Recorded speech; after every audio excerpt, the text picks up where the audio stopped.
Abra sua Bíblia em Romanos no capítulo 1, verso 17.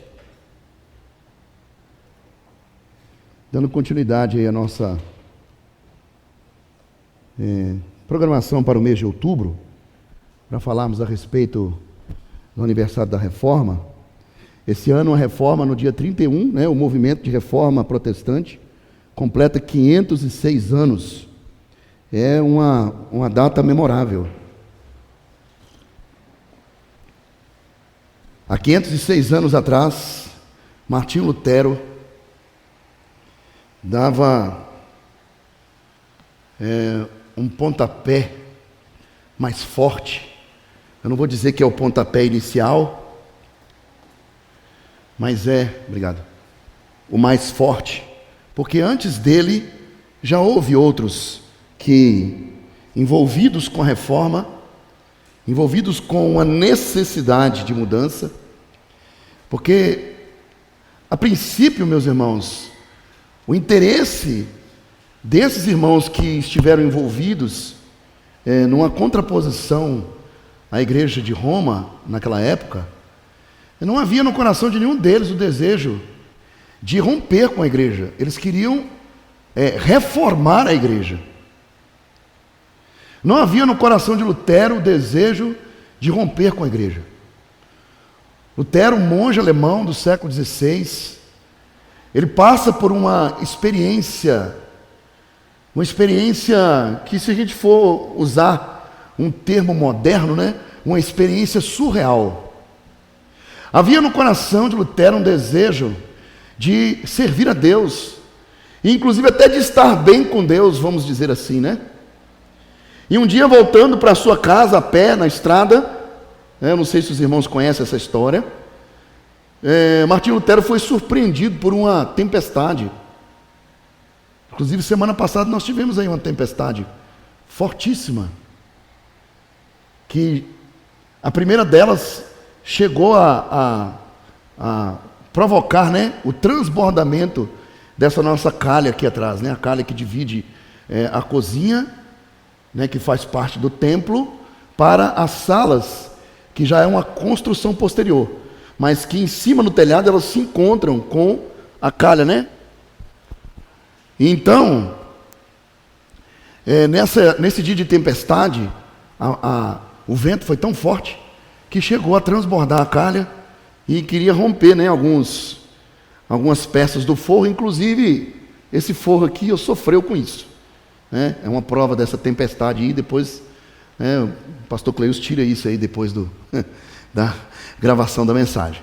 Mas a tempestade que pegou Martinho Lutero foi uma tempestade, além de muita chuva e vento, tinha raios perigosos, Na verdade, não existe a presença de raios numa tempestade que não seja perigoso. Mas esses raios cortavam o céu e caíam na frente dele. E ele disse que se a vida dele fosse poupada, ele se tornaria um monge. E isso aconteceu. Martinho Lutero sobreviveu àquela tempestade, contrariando o seu pai, que, vamos dizer assim, ralou, praticamente deu sua vida nas minas de cobre, para que ele fosse para a faculdade de Direito, e não seguisse o caminho dele, de mineiro, de exploração de minério, encaminhando Lutero para a faculdade de Direito. Lutero abandona o direito e vai para um monastério agostiniano, e ele se torna um monge agostiniano. E por causa desse desejo, dessa sede de Deus, e também, ao mesmo tempo, um medo terrível de um Deus que fez, nas palavras de Lutero, fez com que o homem, palavras de Lutero, fez com que o homem nascesse no pecado, e ao mesmo tempo condenando esse homem pelo pecado que o caracterizava. Essa era a mentalidade de Lutero. Ele não conseguia ver o amor de Deus associado à justiça de Deus. Ou seja, não tem como eu encarar um Deus justo, que pune o pecado do homem, e também entender que esse mesmo Deus é um Deus de amor. Mas quando ele, em suas leituras, nas suas diversas devocionais, E essas devocionais de Lutero eram acompanhadas por flagelos. Ele ficava de jejuns vários dias. Ele tirava a sua roupa, ficava somente com a roupa de baixo. E naquela época não era só uma sunga, né? A roupa era mais fechada do que nós temos hoje. Ele ia para o frio e ficava no frio para se flagelar, para que através desses flagelos ele pudesse purgar os seus pecados. Porque ele não conseguia ver um Deus de justiça aliado a um Deus de amor. Mas um dia, lendo a carta de Paulo aos Romanos, no capítulo 1, verso 17, que é o texto que nós vamos ler agora, né? Romanos, no capítulo 1, verso 17, é o primeiro capítulo da carta aos Romanos, verso 17. Inclusive, essa carta do apóstolo Paulo é um compêndio teológico, falando a respeito da justiça de Deus, da eleição de Deus, da glorificação, da restauração que Deus faz na vida do homem.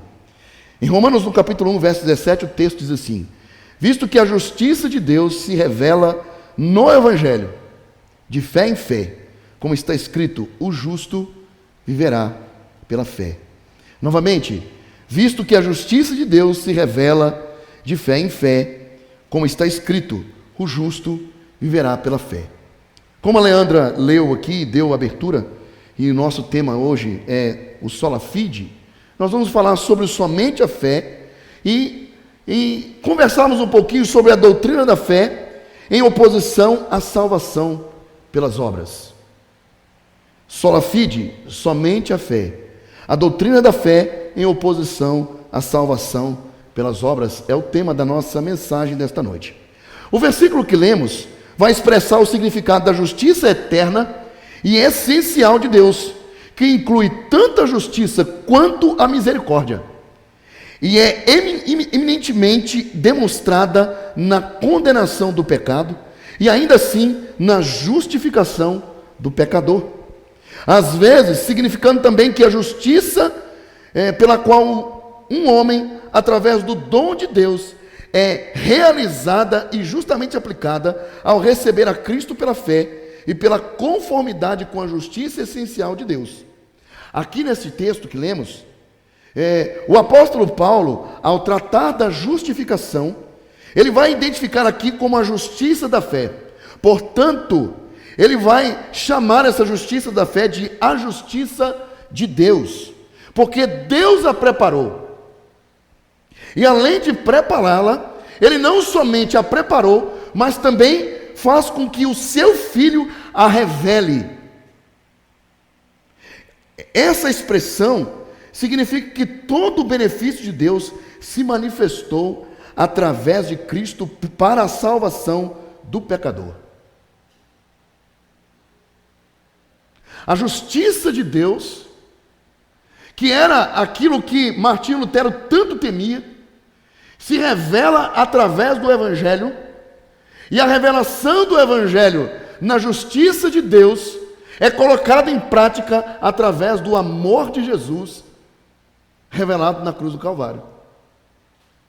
E aí ele começa a pensar, poxa, é sério que a justiça de Deus ela se revela através do amor de Jesus Cristo na cruz do Calvário? E isso causa um estalo na cabeça de Lutero, porque o Espírito de Deus, conforme diz o texto, a palavra de Deus através de Jesus, dizendo que o Espírito Santo levaria e faria com que o homem fosse conduzido a toda a verdade. Lutero estava diante do texto de Paulo, que falava tanto da justiça de Deus, quanto do amor revelado de Deus em Jesus Cristo, através do Evangelho. E isso provoca em Lutero um processo em sua mente, em seu espírito, de pensar que Deus é muito mais do que simplesmente um Deus autoritário. Um Deus que, conforme Lutero, fez com que o homem nascesse do pecado e o condenasse pelo pecado que o caracteriza. Inclusive, na carta de Paulo aos Gálatas, no versículo 3, no capítulo 3, verso 11, Paulo também vai expressar essa verdade. Ele vai dizer: e é evidente que pela lei ninguém é justificado diante de Deus, porque o justo viverá pela fé. O escritor aos Hebreus cita também, no capítulo 10, verso 38, justamente antes do famoso capítulo que a Leandra leu aqui. Antes do famoso capítulo que compõe a galeria dos heróis da fé. Lá, no capítulo 10, verso 38, o autor ele vai declarar: todavia, o meu justo viverá pela fé, e se retroceder, nele não se compraz a minha alma. Ou seja, aquele que vive pela fé não foi chamado para retroceder, pois ele foi justificado mediante a fé. O que resulta aqui, meus irmãos, em uma grande providência de incentivo e consolo da parte de Deus a nós cristãos, que vivemos também tempos difíceis, à semelhança dos tempos de Abacuque, pois ele também registra uma realidade deplorável em seus dias. Quando nós abrimos o livro de Abacuque, vamos lá, Abacuque capítulo 1, versos de 1 a 4. Abacuque capítulo 1, versos de 1 a 4.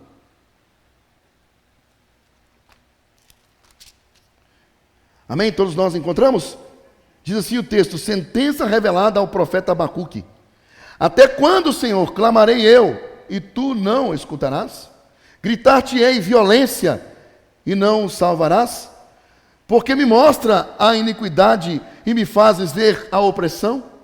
Pois a destruição e a violência estão diante de mim, há contendas, e o litígio se suscita. Por esta causa, a lei se afrouxa e a injustiça nunca se manifesta, porque o perverso cerca o justo, a justiça é torcida. E aí, quando nós falamos que a realidade de Abacuque coaduna com a nossa hoje, nós estamos vendo isso acontecer nos nossos dias. A justiça, ela é torcida. A lei é interpretada conforme o desejo do meu coração. E tantas atrocidades são cometidas por aqueles que possuem o poder de manusear o instrumento da justiça. E essa era a realidade na época em que Abacuque profetizou sobre o povo de Deus. Portanto, diante desta realidade, existem alguns momentos que nós não conseguimos ver sinais de esperança. Nos dias nos quais nós estamos vivendo, nós olhamos para a realidade, principalmente para aquela que está ali e começa em Brasília. Nós olhamos para a situação e existem duas questões que nos envolvem. A primeira delas, nós achamos que e pensamos que não há esperança porque a palavra de Deus diz que o mundo jaz o maligno. Mas nós não podemos esquecer que Deus é justiça. A palavra de Deus diz que o Senhor não se alegra com a injustiça. E a Bíblia diz também que aqueles que foram humilhados e que são humilhados serão exaltados. O soberbo será abatido, diz o texto. E outra questão, nós quando olhamos para a realidade de hoje, nós queremos colocar a nossa justiça em prática, entendendo que nós é que devemos ser o instrumento, a espada na mão de Deus, para agir com justiça em meio a uma sociedade corrupta e perversa. Deus não nos chamou para isso. Deus nos chamou para esperar nele, entendendo que ele está no trono, governando todas as coisas. E diante desta realidade, fomos convocados e somos desafiados todos os dias para vivermos pela fé em Cristo Jesus.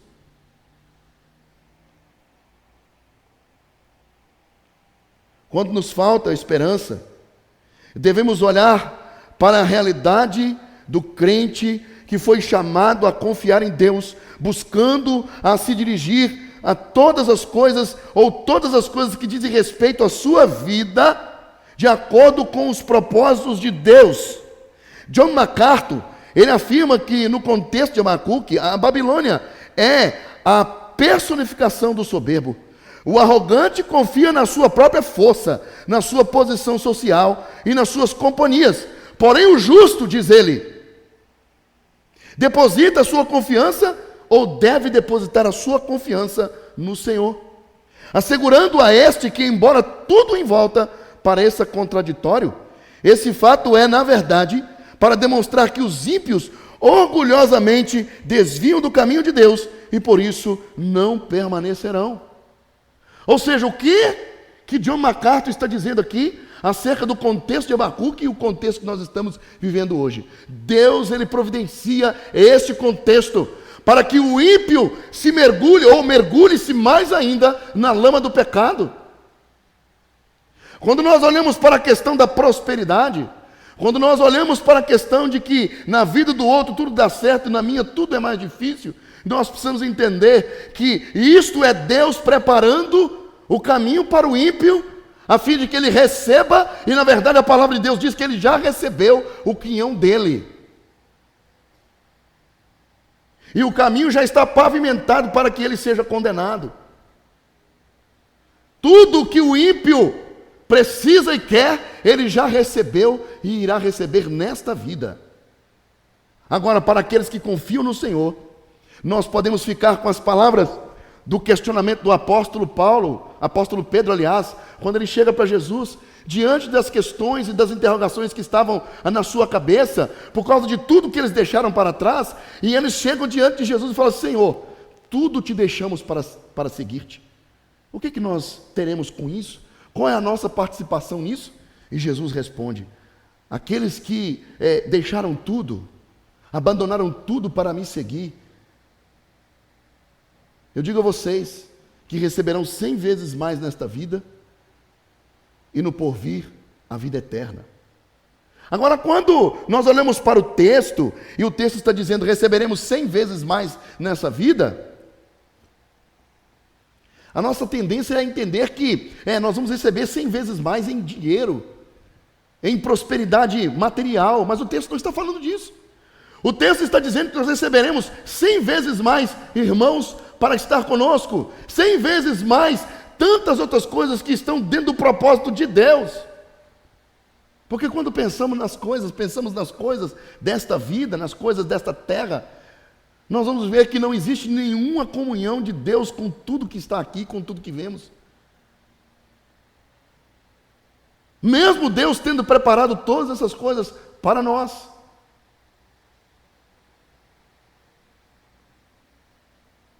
Mas nós precisamos entender que Deus não tem compromisso com essas coisas.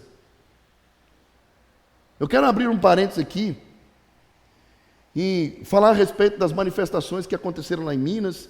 Eu não sei se aconteceu lá em Porto Velho. A maioria das vezes, a maioria dessas manifestações aconteceram nas grandes capitais, né? Manifestações pró-vida. Foram manifestações contra essa PEC do STF contra o aborto. Aí nós vemos os crentes indo para as ruas para manifestar. Tem liberdade de ir participar? Sim, tem liberdade. Eu posso até dizer que poderia caracterizar isso como legítimo. Poderia. Mas nós não fomos chamados para isso. A palavra de Deus diz que a nossa luta não é contra carne e sangue, mas contra os principados e potestades que estão por trás dessas pessoas que manipulam o sistema. A nossa luta, meus irmãos, é no joelho, não é na gritaria, gritando, pró-vida, vida sim, aborto não. Essa não deve ser a nossa luta.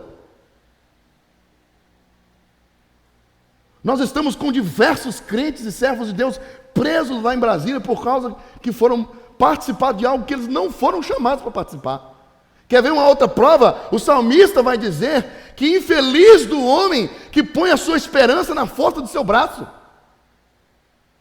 A nossa esperança não está na força do nosso braço, nem na força do nosso berro, nem na força do deputado que nós elegemos para colocar lá em Brasília. Não está, a nossa força está no Senhor. E para exercer essa força, nós fomos chamados e convocados para exercê-la mediante a fé em Cristo Jesus.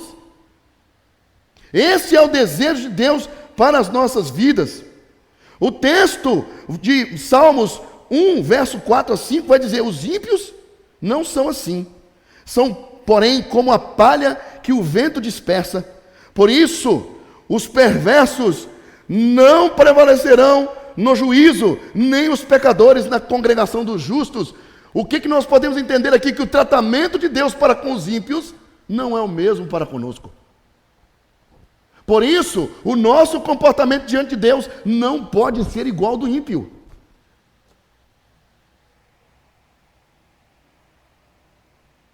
Então, seguramente, meus irmãos, o indivíduo marcado pelo propósito eterno de Deus, os eleitos e salvos em Cristo serão preservados e eles prosperarão. A chave, ou seja, o nosso entendimento, pode não destrancar o escuro mistério da providência divina, ou seja, aquilo que está diante de nós, mas permite que o seu usuário, ou seja, eu e você, entremos num âmbito de confiança crescente em Deus e, portanto, de paz. O salmista, no Salmo 91, versos de 1 a 2, vai dizer: o que habita no esconderijo do Altíssimo e descansa à sombra do Onipotente, diz ao Senhor, meu refúgio e meu baluarte, Deus meu, em quem confio.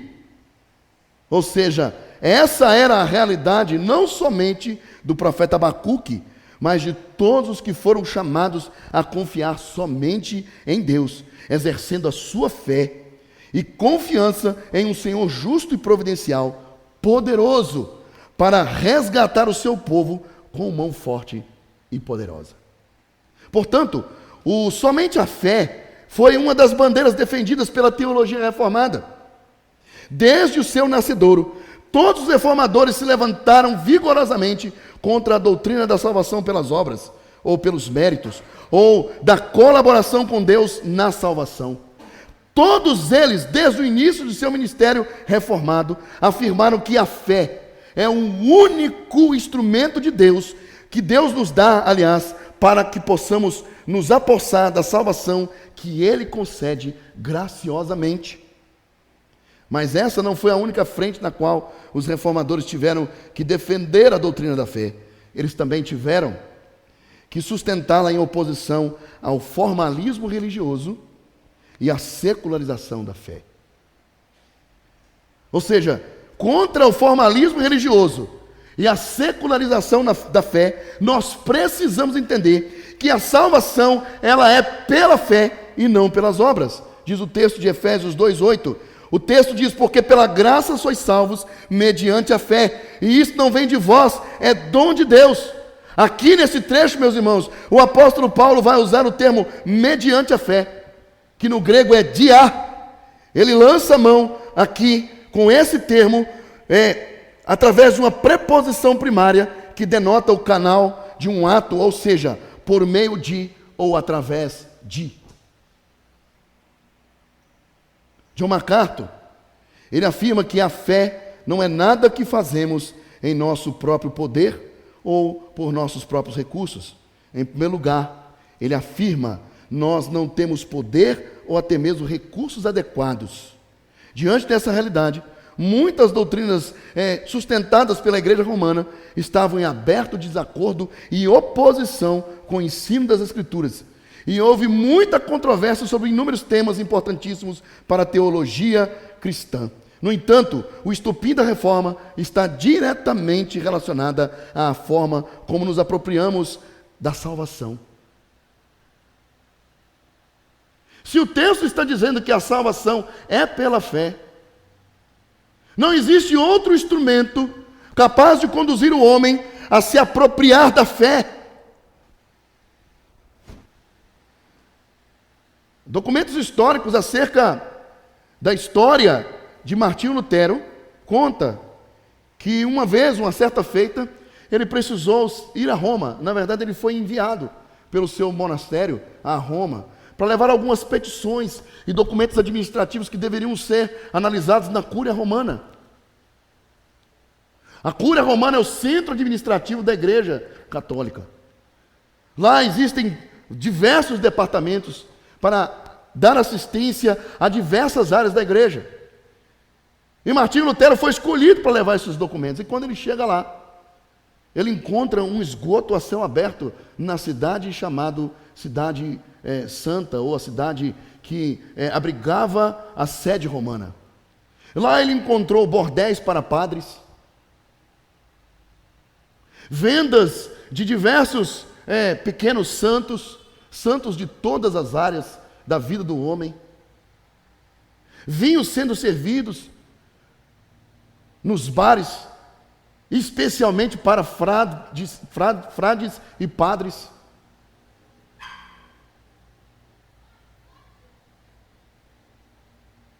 E ele ficou sabendo da venda do perdão, ou seja, de uma indulgência para aqueles que possuíam parentes que porventura pudessem estar no purgatório, que através da venda dessa indulgência, da compra, aliás, dessa indulgência, essa pessoa teria o seu perdão perdoado, o seu pecado perdoado, aliás, e ele sairia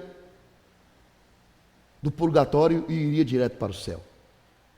Um outro monge alemão da mesma época, do mesmo período de Martinho Lutero, chamado João Tetzel, ele era um dos maiores vendedores de indulgência, um especialista em indulgências,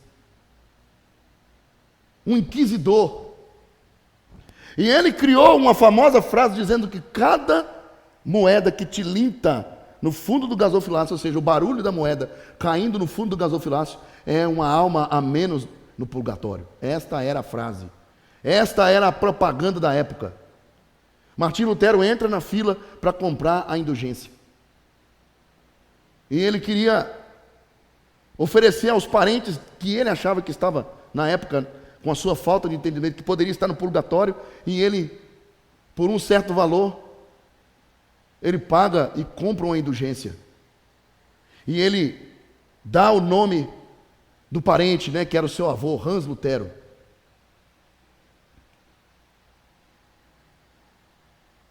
E no momento que ele pega aquela carta assinada pelo Papa, o monge que estava ali vendendo fala com ele: olha, agora você vai subir as escadarias e rezar uma Ave Maria em cada degrau, e quando você chegar lá em cima, o seu parente estará livre do purgatório e entra lá pelos portões celestiais.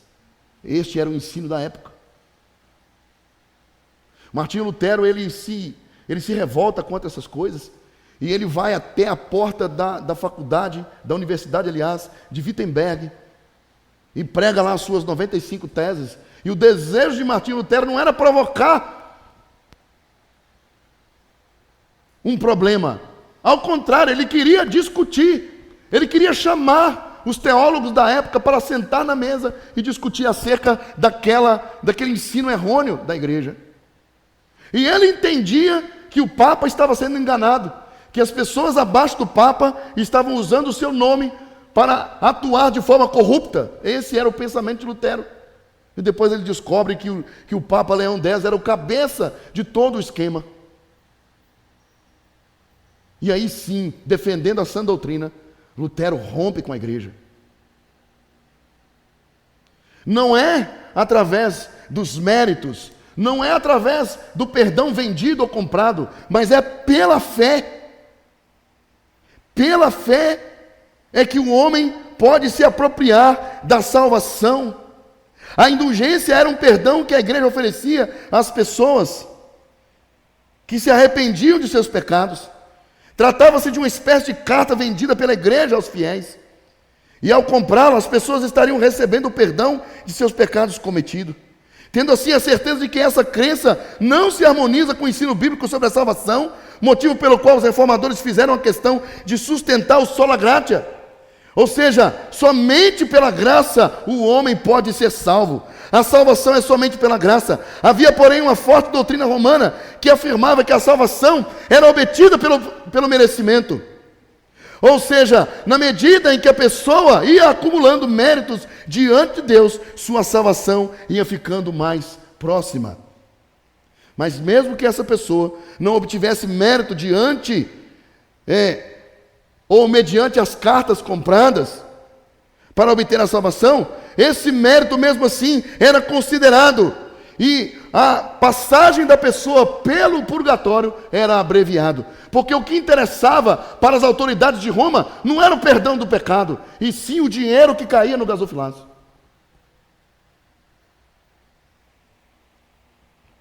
O modo como o merecimento aumentava era pela prática das boas obras.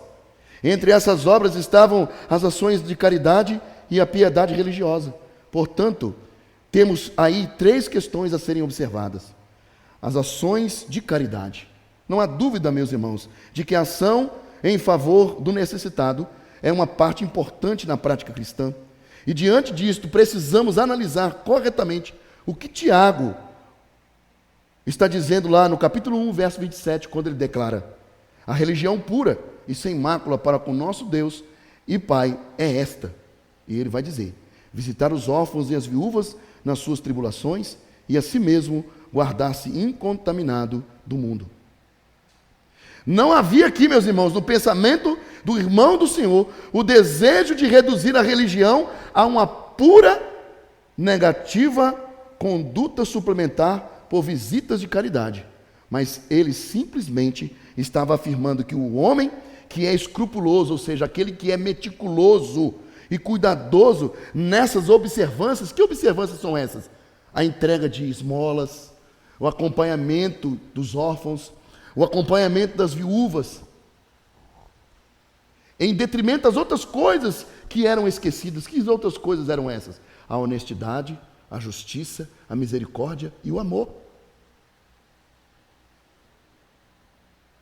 Às vezes tem hora que nós pegamos o texto bíblico e queremos defender o evangelho social, afirmando que Tiago está falando aqui, dando um conceito para a religião.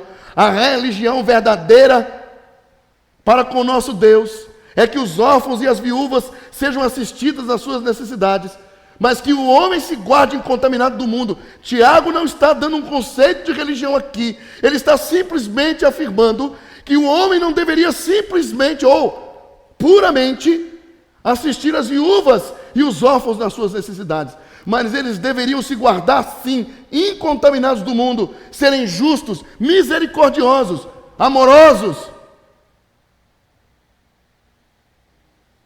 Ele praticamente faz a mesma coisa que Jesus Cristo fez com os fariseus, quando eles estavam dando o dízimo do endro e do cominho, mas negando a justiça, a misericórdia e o amor. E o texto continua: vocês deveriam fazer essas coisas sem negar as outras. É isso que Tiago está falando. Portanto, a teologia reformada não negligencia, meus irmãos, a importância do socorro ao necessitado. E entende que não presta, que o não prestar esse socorro seria a negligência clara do ensino das Escrituras. No entanto, ela rejeita, sim, como as Escrituras rejeitam, a associação desse dever cristão como prova de uma vida piedosa ou como meio da aquisição da salvação. Não é porque eu dou esmola, não é porque eu visito o órfão, não é porque eu atendo a viúva nas suas necessidades que eu vou ficar bem com Deus e vou entrar no céu, porque a salvação é pela graça, mediante a fé. E como fica aí a piedade religiosa, que é outra forma de boa obra?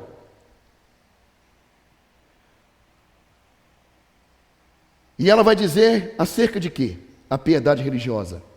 Ela vai falar acerca da frequência das atividades da igreja, a prática das orações diárias, a devoção aos santos, no caso de Roma, a ajuda ao sacerdote, envolvimento com o calendário eclesiástico, a intensidade e a frequência com que uma pessoa expressa a sua religiosidade era vista como um meio de se obter a salvação.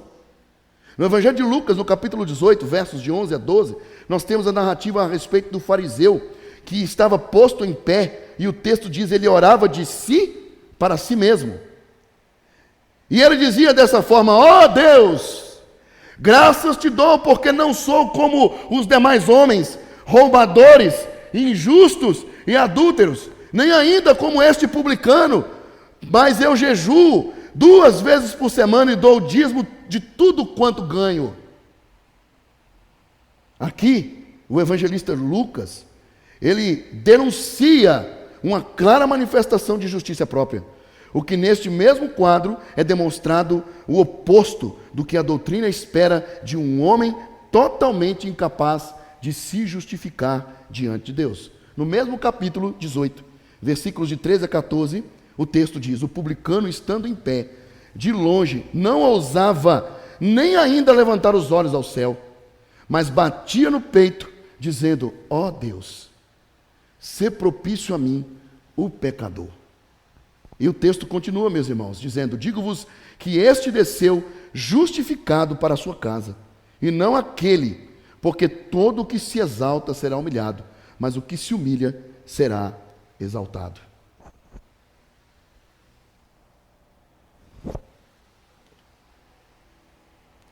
Portanto, a realidade é: somos salvos pela graça mediante a fé. Contra a doutrina da salvação pelo mérito, a teologia reformada colabora com a palavra de Deus, afirmando que somos salvos pela graça mediante a fé. Nenhum de nós possuímos méritos para barganhar com Deus. Somos todos pecadores, e por isso tudo o que merecemos é a morte, pois esse é o salário devido ao pecado. E essa foi a exposição clara do apóstolo Paulo à igreja de Roma, no capítulo 6, verso 23, um texto conhecido de todos nós. Paulo vai declarar: porque o salário do pecado é a morte, mas o dom gratuito de Deus é a vida eterna em Cristo Jesus, o nosso Senhor. Portanto, meus irmãos, é uma grande bênção o fato de que, conforme o salmista vai declarar, que Deus não nos trata segundo os nossos pecados, nem nos retribui consoante as nossas iniquidades. Salmo 103, verso 10. Mas se não somos salvos pelas indulgências, como já vimos anteriormente, ou seja, não somos salvos pela compra do perdão, e nem pela prática da caridade, ou pela prática da piedade religiosa, nem por qualquer mérito que porventura pudéssemos imaginar ter, como de fato então podemos nos apropriar da salvação que Deus tem para nos oferecer? É uma pergunta que precisamos fazer a nós mesmos, principalmente quando vamos responder a outros acerca da razão da nossa fé. Hoje, passando aqui pela rua, vindo lá do Sanches, uma pessoa estava limpando uma igreja aí, nessa rua. E eu pensei em parar, eu estava de bermuda, camiseta e chinelo, eu pensei em parar e perguntar para essa pessoa: em que está baseada a sua fé e de que forma você se apropria da salvação em Cristo Jesus? Eu não fiz essa pergunta para a pessoa. Mas se eu tiver a oportunidade, eu vou fazer. Em que está baseada a sua fé? E de que forma você se apropria da salvação que Cristo tem para nos dar? Pelo importante fato de você pertencer a uma igreja que prega a palavra de Deus. E a resposta está na palavra de Deus. De que maneira nós podemos nos apropriar da salvação em Cristo Jesus? A resposta é pela fé. Nos apropriamos do sacrifício de Jesus, sacrifício que Ele realizou na cruz do Calvário em nosso lugar. A salvação é concedida graciosamente a todo aquele que crê. Está lá em João 3,16, apenas a parte B do versículo: para que todo aquele que nele crê não pereça, mas tenha a vida eterna.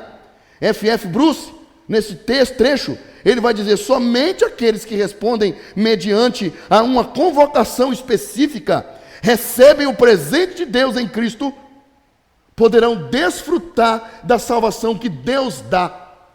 Somente aqueles que são chamados em Cristo Jesus, pela fé, podem se apropriar da salvação que Deus dá.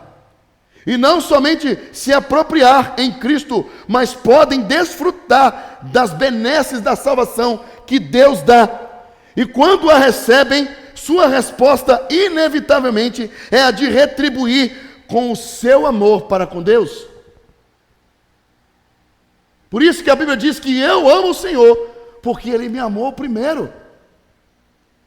O resultado do amor de Deus derramado em nossos corações, por intermédio de Cristo Jesus, deve ser a manifestação do nosso amor devoto para com Deus.